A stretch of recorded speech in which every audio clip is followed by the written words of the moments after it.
करिश्मा की बड़ी ननद मधु मुंबई में रहती थी। इस बार बेटा 18 साल का हो रहा था, इसलिए वो इकलौते बेटे का जन्मदिन खूब धूमधाम से मना रही थी। हाँ, सुबह ही पहुंच जाना, तुम सब आओगे तो ही तो रौनक लगेगी। मामी जी मामा जी को बोल देना, मैं आपका बेसब्री से इंतजार कर रहा हूँ। मेरे बहुत सारे फ्रेंड्स आ रहे हैं, सब मिलकर खूब एंजॉय करेंगे। आप सब टाइम पर पहुंच जाना। हाँ हाँ वंश बेटा, हम टाइम पर पहुंच जाएंगे। अब हमारे वंश का जन्मदिन है तो मुझे तो आना ही है। हम सब आ रहे हैं बेटा। माँ, मैं बहुत खुश हूँ। वंश के जन्मदिन के फंक्शन के बहाने मैं आप सबसे मिल लूंगी। वैसे तो इतनी दूर अक्सर आना ही नहीं होता। मैं अभी वंश के पापा को बताती हूँ, वो भी बहुत खुश होंगे। सब लोग खुशी खुशी वंश के जन्मदिन के फंक्शन के लिए मुंबई पहुंचते हैं, पर सुबह से ही बहुत बारिश हो रही थी। आज तो सुबह से ही बारिश रुकने का नाम नहीं ले रही। कि मुंबई की बारिश ऐसी होती है, लगातार कई दिन तक होती रहती है तो रुकती ही नहीं है। आज वंश का जन्मदिन है, घर में सब मेहमान आने शुरू हो जाएंगे। हलवाई भी परेशान हो रहे हैं, बारिश रुके तो वो खाना बनाना शुरू करें। मधु, तंदूर का क्या करना है? बाहर बारिश रुक नहीं रही, तंदूर के नान कैसे बनेंगे? पापा, बहुत मन था आज अपने बर्थडे पर नान बनवाने का। कोशिश कीजिए ना, क्योंकि बाहर से बनवाएंगे तो घर आते आते ठंडे हो जाते हैं, फिर वो टेस्ट नहीं आता। हाँ, बस बारिश रुक जाए तो। हलवाई बोल रहे हैं कि वो तंदूर जला लेंगे। घर के अंदर तंदूर जलाना सही नहीं रहेगा, बाहर खुले में ही ठीक रहेगा। मधु, हम वंश के लिए जो उपहार लाए थे वो अभी रख लो, फिर शाम को मेहमान आ जाएंगे तो उनके बीच हम दे नहीं पाएंगे। वंश बेटा, आओ बैठो, तुम्हारे मामा मामी तुम्हारे लिए कुछ लाए हैं। मेरे लिए? वाह, थैंक यू मामा जी, थैंक यू मामी जी, थैंक यू नानी माँ। ये गोल्ड चेन बहुत सुंदर है, मेरा वैसे भी बहुत मन था गोल्ड की चेन लेने का। और नाना जी की चेन, ये तो मेरे लिए बहुत बिग सरप्राइज है, उनकी ब्लेसिंग्स है। तुम्हारे नाना जी होते तो तुम्हें अपने हाथों से और भी उपहार खरीद कर देते, पर उनके जाने के बाद मैंने उनकी सोने की अंगूठी अनुज को दे दी और चेन तुम्हारे लिए रख ली। तुम्हें पसंद आई ना बेटा? जी नानी माँ, मुझे नाना जी की ये चेन बहुत पसंद आई। ये मेरे लिए सबसे स्पेशल गिफ्ट है। माँ जी, हम बहुत खुश हैं, आप वंश के लिए बहुत प्यारा तोहफा लेके आए हो। माँ, पापा की चेन आज मेरे बेटे के गले में है। मुझे लग रहा है जैसे आज वंश को उसके जन्मदिन पर उसके नाना जी अपना आशीर्वाद दे रहे हैं। वंश और उसके मम्मी पापा बहुत खुश थे, सब कुछ अच्छे से हो रहा था। बारिश पूरी तरह से रुक गई थी। हलवाइयों ने तंदूर जलाया और नान बनाने शुरू किए। घर के पिछले हिस्से में हलवाइयों के खाना बनाने का इंतजाम किया गया था। अभी एक बार के नान निकले थे कि तभी तेज भयंकर बारिश शुरू हो गई। साहब, नान बनाना बहुत मुश्किल है।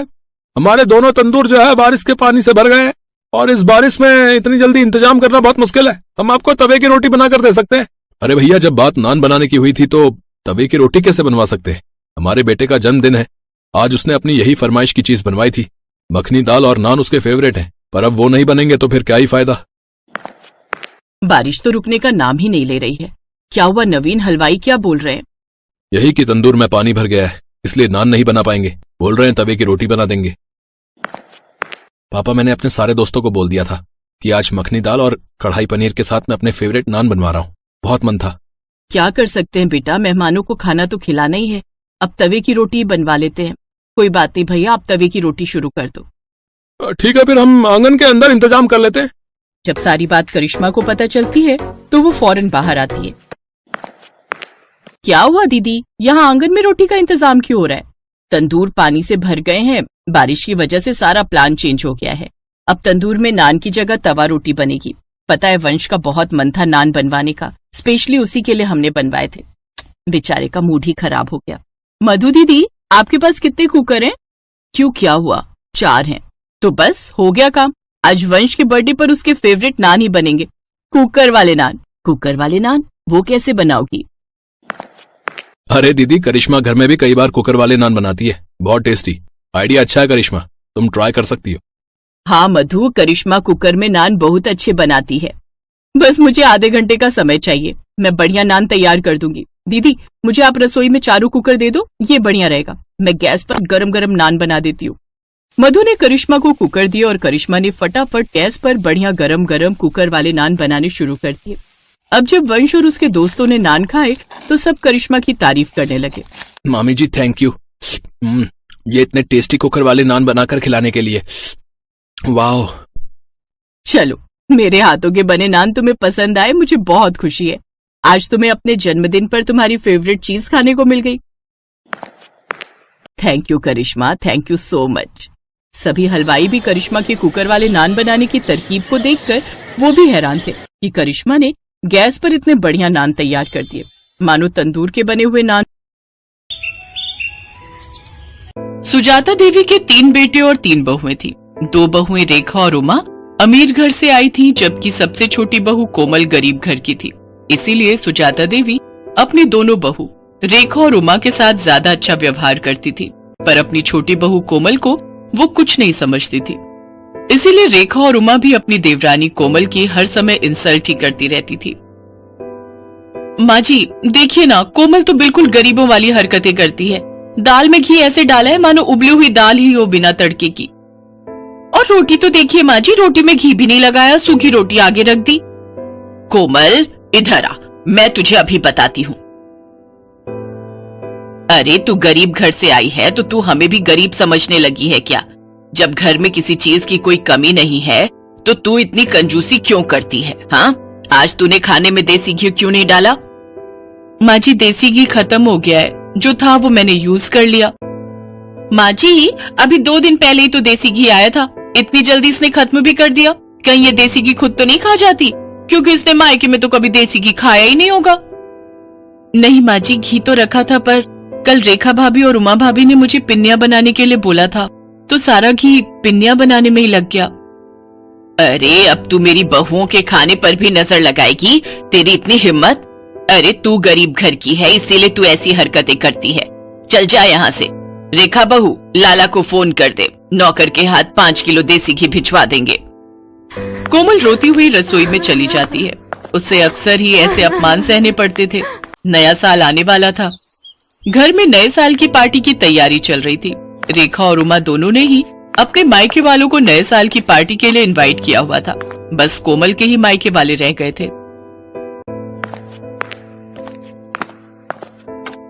माँ जी हमने अपने अपने घर में तो सबको बोल दिया है नए साल पर आने के लिए, पर कोमल के घर वालों को बोलना भी रह गया है। कैसे करना है फिर? अरे छोड़ो ना, उन भिखारियों को बुलाने की क्या जरूरत है। पार्टी में तुम दोनों के घर से सब लोग आ जाएंगे। अब तुम्हारे मायके वालों में और कोमल के मायके वालों में बहुत फर्क है। नहीं माँ जी ऐसा मत कीजिए, मैं तो कहती हूँ इसके मायके वालों को बुला ही लेते हैं। सबके सामने उनका ऐसा अपमान करेंगे कि ये हमेशा याद रखेंगी। कान इधर लाइए, मैं आप सबको समझाती हूँ। रेखा और उमा अपनी सास के साथ मिलकर कोमल के मायके वालों को अपमानित करने की योजना बनाती हैं। बहू, घर में नए साल की पार्टी है, रेखा और उमा के मायके वाले भी आ रहे हैं, तो मैं चाहती हूँ कि तुम भी अपने मायके वालों को न्योता दे दो। इस बार नया साल हम सब मिलकर मनाएंगे। जी माँ जी, मैं फोन कर देती हूँ। अब आएगा मजा, आने दो इसके मायके वालों को। कोमल को जरा सी भी भनक नहीं थी कि उसकी पीठ पीछे उसकी सास और जेठानियां उसके खिलाफ क्या षड्यंत्र रच रही है। 31 दिसंबर का दिन आ जाता है। कोमल के ससुराल में पार्टी की तैयारी चल रही थी। रेखा और उमा के मायके वाले आने शुरू हो गए थे। रेखा और उमा ने रसोई में घुसकर तक नहीं देखा, वो तो अपने मायके वालों के साथ ही बातों में लगी हुई थी। कोमल बहू, मेहमानों को पकवान परोस दिए ना? अच्छे से घी मिर्च मसाले बढ़िया डाले हैं ना? कोई कंजूसी मत करना। मेहमान खुश होकर जाने चाहिए। और तुम्हारे माता पिता भाई बहन सब कहाँ रह गए? बड़ी देर कर दी उन्होंने आने में। वो लोग भी समय पर आ जाते तो पार्टी का मजा ले लेते। जी माँ जी, मैंने सबको खाना परोस दिया है और वो मम्मी से मेरी बात हुई थी, बस पहुंचने वाले हैं। तभी कोमल के मम्मी पापा और भाई बहन आ जाते हैं। नमस्ते जी, नमस्ते। आओ आओ, बड़ी देर कर दी आप सबने आने में। आज 31 दिसंबर की वजह से बहुत भीड़ थी, ऑटो भी नहीं मिल रहा था। बड़ी मुश्किल से ऑटो मिला तो हम पहुंचे हैं। हाँ हाँ, मैं तो भूल ही गई थी। वो रेखा बहू और उमा बहू के घर वाले गाड़ी से आए हैं ना, तो मुझे आप लोगों का ध्यान ही नहीं रहा कि आप लोगों के पास तो गाड़ी ही नहीं है, और आप लोगों की तो इतनी हैसियत भी नहीं है कि गाड़ी खरीद सको। खैर छोड़ो, आओ आप सबको रेखा बहू और उमा बहू के घर वालों से मिलवाती हूँ। समधन जी, ये कुछ मिठाई लाए थे नए साल के आने की खुशी में। रख दीजिए। वैसे हमारे घर तो वो बड़ी दुकान है ना जो बाजार में है, वहीं से शुद्ध घी की मिठाई आती है।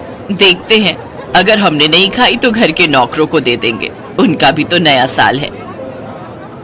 कोमल सब सुन और समझ रही थी। वो अब तक ये जान चुकी थी कि उसके मायके वालों का बहुत अपमान हो रहा है, पर वो उस समय चुप रही। कोमल की जेठ जेठानी अपने अपने घर वालों की आवभगत में व्यस्त हो गए। सूरज ये सब देख रहा था। कोमल, अपने मम्मी पापा के लिए भी प्लेट लगा दो, सब लोग खाना खा रहे हैं। तुषार, ज्योति, चलो तुम लोग भी खाना खा लो, चलो। जी हाँ, बस मैं लगा ही रही हूँ। मम्मी पापा, तुषार, ज्योति, आओ बैठो, मैं आप सबको भी खाना परोस देती हूँ। कोमल जैसे ही खाना लेने रसोई में जाती है, वो देखती है सारे बर्तन खाली थे, उसमें खाना था ही नहीं। कोमल घबरा जाती है। अरे, बर्तनों में तो खाना ही नहीं है, मैंने तो बहुत सारा खाना बनाया था। क्या हुआ कोमल, तुम परेशान क्यों? अपने घर वालों के लिए खाना लगाओ। अच्छा नहीं लगता वो सब ऐसे ही बैठे हुए हैं। क्या खाना लगाऊं? खाना तो बचा ही नहीं है। मैंने इतने सारे पकवान बनाए थे, बल्कि ज्यादा ही बनाए थे। रसोई में तो कुछ भी नहीं है। अच्छा नहीं लगता सबसे इस बारे में पूछना। रुको, मैं कुछ करती हूँ। पर ऐसा कैसे हो सकता है? अगर तुमने ज्यादा खाना बनाया था तो आखिर खाना खत्म कैसे हो गया? मैं अभी माँ और भाभीियों से ये बात पूछता हूँ। नहीं नहीं, अच्छा नहीं लगता, सब मेहमानों के बीच में बैठे हैं। कोई नहीं, मैं सबके लिए कुछ और बना देती हूँ, थोड़ी देर लगेगी। रुको, मैं बाजार से कुछ ऑर्डर करता हूँ। तुम कहाँ इतनी जल्दी जल्दी सब कुछ बना पाओगी? नहीं नहीं, बाजार का मंगवाओगे तो सबको पता चल जाएगा। आप टेंशन मत लो, मैं कुछ बना लेती हूँ। कोमल के मायके वाले बहुत देर तक बैठे रहे। कोमल सूरज को कुछ मंगवाने के लिए भी मना कर रही थी, क्योंकि उसके मम्मी पापा वगैरह को तो ये बात पता थी कि कोमल ने सारा खाना घर पर ही बनाया है। कोमल अपने मम्मी पापा का सम्मान रखने के लिए जल्दी जल्दी पूड़ियां और साथ में आलू की सब्जी बनाने लगी। तभी उसकी सास और दोनों जेठानी रसोई में आ गई। अरे कोमल, तुम ये पूड़ियां क्यों तल रही हो? इतना सारा खाना तो बचा हुआ है। अरे भाभी, आप समझते क्यों नहीं हो? कोमल अपने मम्मी पापा, अपने भाई बहनों को गरम गरम खाना खिलाना चाहती है। इसने हमारे घर वालों को तो ठंडा खाना खिला दिया, अब अपने घर वालों को बढ़िया पकवान खिलाना चाहती है। इसके घर वालों ने कभी ऐसा बढ़िया खाना खाया नहीं होगा ना, तभी ये ऐसा कर रही है। जब इतना खाना पड़ा था तो ये सब बनाने की क्या जरूरत थी बहू? ये देखो कितना सारा खाना बचा हुआ है। ये थोड़ी है कि हम अच्छे खासे पैसे वाले हैं तो खाने की बर्बादी करें। माँ जी, थोड़ी देर पहले तक ये खाना नहीं था। रसोई में सारे बर्तन खाली थे। मुझे नहीं पता था कि भाभीियों ने सारा खाना कमरे में रखा हुआ है। मुझे सब समझ आ गया है माँ जी। मैं चाहे जितना मर्जी आप लोगों के लिए कर लूं, पर आप लोग जानबूझकर मुझे अपमानित करना हमेशा से ही चाहते हो। कमरे में मेरे मम्मी पापा और मेरे भाई बहन बैठे हुए हैं। अब मेरा मन नहीं है कि मैं इस घर में रुकूं। मैं उन लोगों के साथ अपने घर जा रही हूँ, अपनी माँ के घर। मुझे तो ऐसा लगता है कि यहाँ पर कोई मेरा अपना है ही नहीं। सूरज जी, मैं यहाँ नहीं रुक सकती। जहाँ इज्जत नहीं हो वहां से चले जाना ही अच्छा है। रुको कोमल, तुम अकेली नहीं जाओगी, मैं भी तुम्हारे साथ चलूंगा। अब हम यहाँ रहेंगे ही नहीं। जहाँ मेरी पत्नी की इज्जत नहीं, वहां मैं भी नहीं रह सकता। मैं भी कब से अपने आप को रोक कर बैठा था। अरे सूरज, ऐसा नहीं कहते। कोई बात नहीं, छोटी छोटी बातें होती रहती हैं। कोमल, गुस्सा थूक दो। और माँ, आप सब भी नए साल के दिन इस तरह की हरकतें करके घर में क्यों सबका मूड खराब कर रहे हो? कोमल, शांत हो जाओ, अभी मेहमान चले जाएंगे, उसके बाद हम कल बात करेंगे। कोमल की सास और जेठानियां यही सोच रही थी कि शायद उन्होंने कुछ ज्यादा ही गलत कर दिया, पर अब बहुत देर हो चुकी थी। सूरज और कोमल ने अलग रहने का फैसला कर लिया और कुछ ही दिनों बाद वे दोनों अलग रहने चले गए। कोमल की सास और जेठानियों को बाद में खुद पर पछतावा होने लगा, क्योंकि कोमल के रहते उन्हें कोई काम ही नहीं करना पड़ता था। पर कोमल के जाने के बाद उनके सिर पर घर की सारी जिम्मेदारी आ गई और उन्होंने कोमल जैसी अच्छे स्वभाव वाली बहू का साथ खो दिया। कोमल अपने पति सूरज के साथ अपने छोटे से घर में सुकून से नए साल में नई जिंदगी की शुरुआत करती है।